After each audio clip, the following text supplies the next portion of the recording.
Welcome to the top 3 battles for week 2 of the VDL. Before we get into it, I just want to say, if the voiceovers for the actual battles are a little rough, I just got off work, it's 2 in the morning, I'm ready to go to bed, but I'm a procrastinator with ADHD, so, I waited till the last minute to put this out. But if you enjoy it, drop a like and subscribe, and let's get into it. In the number 3 spot, we have Joe Mama versus Walled Dingy. Now, this was a very fast-paced battle with both sides having a lot of momentum, so I'm going to try to keep up as best I can. The Torracat is a very cool pickup here. It is 2 points, and it gets all of the utility that Incineroar gets, and it's faster, and it can hold Eviolite. So I think that's such a cool Pokemon. It was able to disrupt with U-Turn, Fake Out, and just intimidate stuff.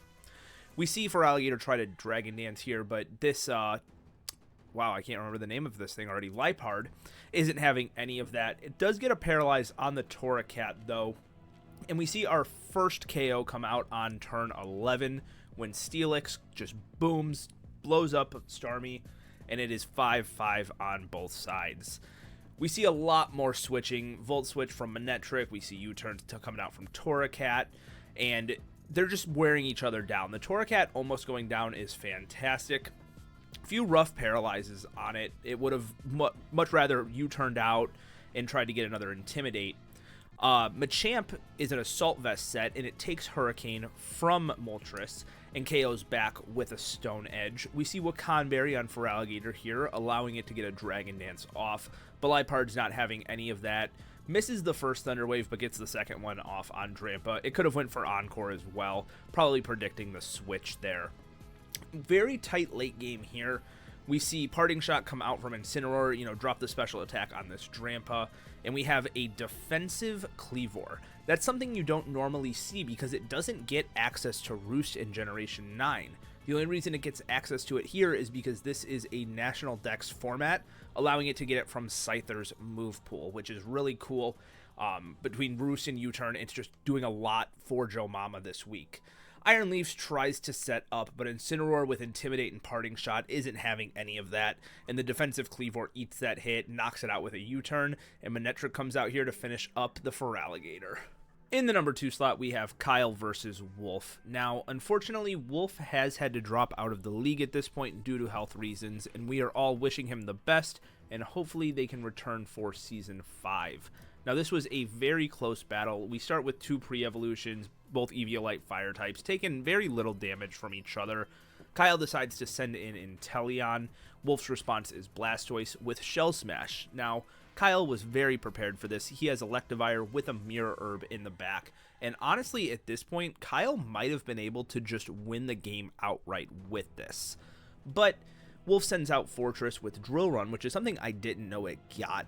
And Kyle wasn't sure about Supercell Slam, so he Volt Switches out, loses those boosts, decides to go Morgrem just to get some screens up, and gets a very good pivot out into Gothitelle to trap and remove this Fortress. Now, Wolf responds with Skuntank, which, after further review, I do believe this is an Assault Vest Skuntank, as you'll see here, Gothitelle comes in to trap and kill it, and it actually doesn't kill with a Thunderbolt. It only does about 13%. Leading me to think it's Assault Vest, and it knocks off the Choice Scarf, so Gothitelle wasn't able to kill the following turn. Now, this Meganium was doing some crazy stuff here. So as you see, it just got Parting Shot, so it's at -1 attack. It doesn't care. It's going to do 45% to Electivire, which was just so crazy to me. Drops its attack again with another Parting Shot, and Seed Bomb doing 34% is quite a lot of damage. I mean, I don't know about you, but I don't think of Meganium as this huge offensive threat. Unfortunately, it gets paralyzed once or twice here.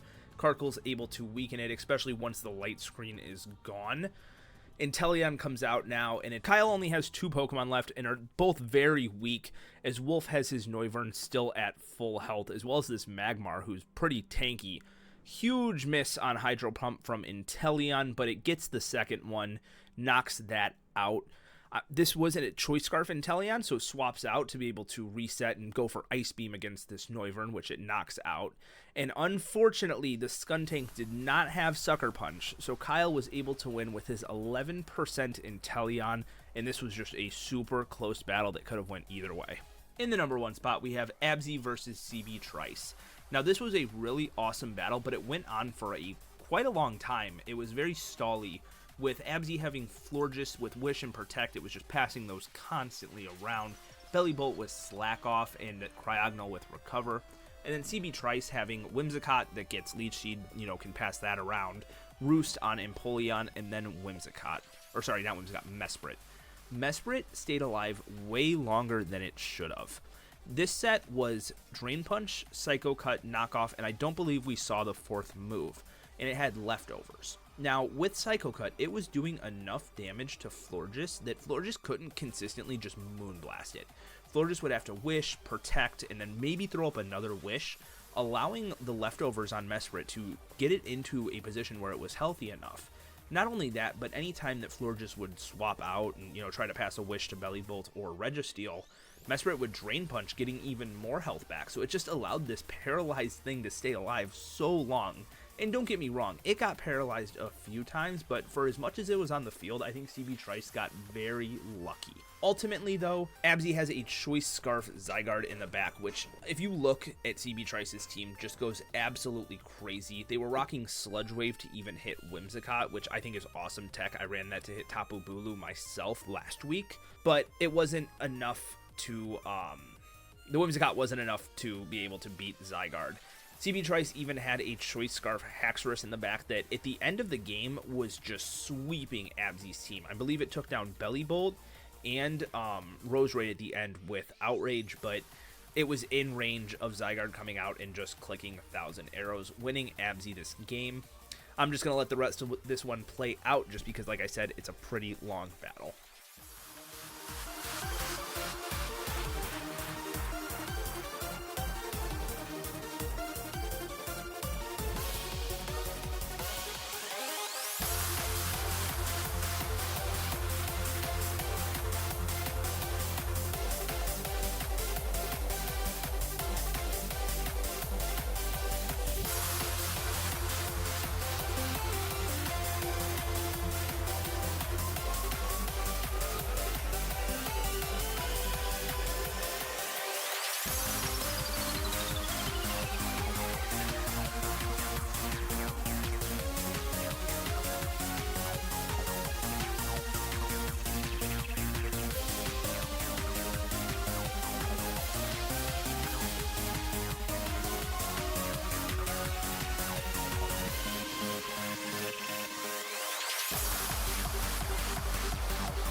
And those were the top 3 battles for week 2 of the VDL. If you want to see your battle in a future video, be sure to nominate it in the top 3 battles channel in the Discord. And once again, if you enjoyed, leave a like and subscribe. And that's about it. Peace.